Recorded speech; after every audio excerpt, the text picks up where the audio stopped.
Good day mga ka-gadget site. Meron po tayo ditong gagawing Xiaomi Mi 10T at ang problem po nito ay deadboot or no power. Galing nga po pala ito kay Sir Andrew Monsispol from Ilocos Sur, Began. So thank you sir for trusting our service. So pinadala lang nga po pala ito dito sa amin via LBC. So watch the video kung paano po natin nire-repair ang mga ganitong problem ng deadboot sir.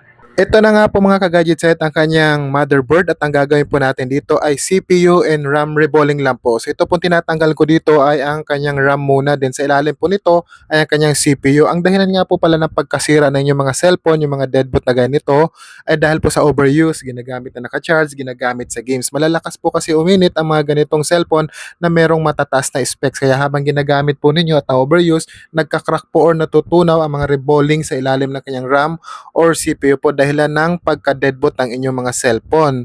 At ang gagawin nga po pala natin dito ay reballing lang po ng CPU and RAM. So meaning wala po tayo ditong papalitan na pyesa dahil ang gagawin lang po natin ay reballing lang po. At sa mga nagtatanong nga po pala kung may mabubura po after ng reballing. So wala pong mabubura dito kahit anong files. Lahat po ng importante yung files kagaya ng picture, contacts, or any message, lahat po ay nandito pa rin at walang mabubura kahit isa po. Dahil hindi po tayo dito magsusupper. Ang gagawin po natin dito ay hardware po kagaya nitong nasa video. Panoorin nyo po itong video kung paano po natin nire-repair ang mga ganitong issue na may mga deadboot problem. At sa mga gusto po magpagawa ng mga cellphone dyan na may mga ganitong sira, pwede po kayo mag-walk-in sa aming shop. Pwede nyo po yung panoorin at hintayin habang ginagawa po namin. At sa mga malalayo naman po, kagaya po nito na galing pa po ito ng Ilocos or galing ng province, pwede nyo po ipadala sa amin via LBC. PM lang po kayo sa aming Facebook page upang makapagbigay po kami ng exact details kung saan nyo po ipapadala ang inyong mga cellphone. At ang ating mga tutorial naman po sa pagre-repair ay naka-upload po sa aming YouTube channel na Gadget Site.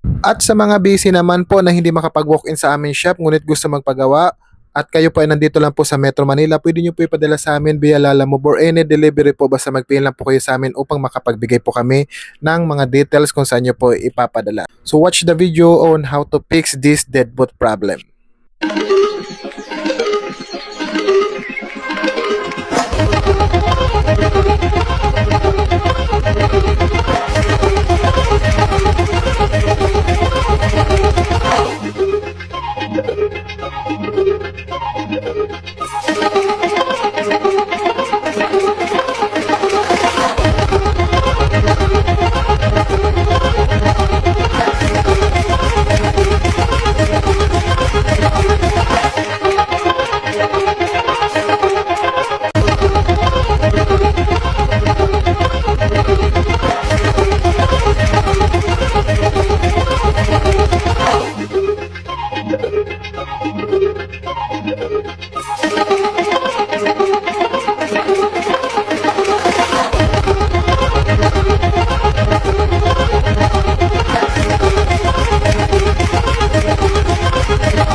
Okay, at tapos na po natin ma-reball ang CPU and RAM ng MI1010 na to. So ngayon naman po ay ite-testing na po natin kung working na po ang pagkaka-reball natin dito sa MI1010 na to. So ilagay po muna natin dito sa kanyang middle frame upang matest natin. So hindi po muna natin ilalagay ang kanyang ibang parts gaya ng camera. So testing muna natin upang makita natin kung working condition po ang pagkaka-reball natin dito. Ang ikakabit muna natin dito ay kanyang board, then itong mga flex po niya ikabit natin sa kanyang board isa-isa upang matesting natin ng maayos ito.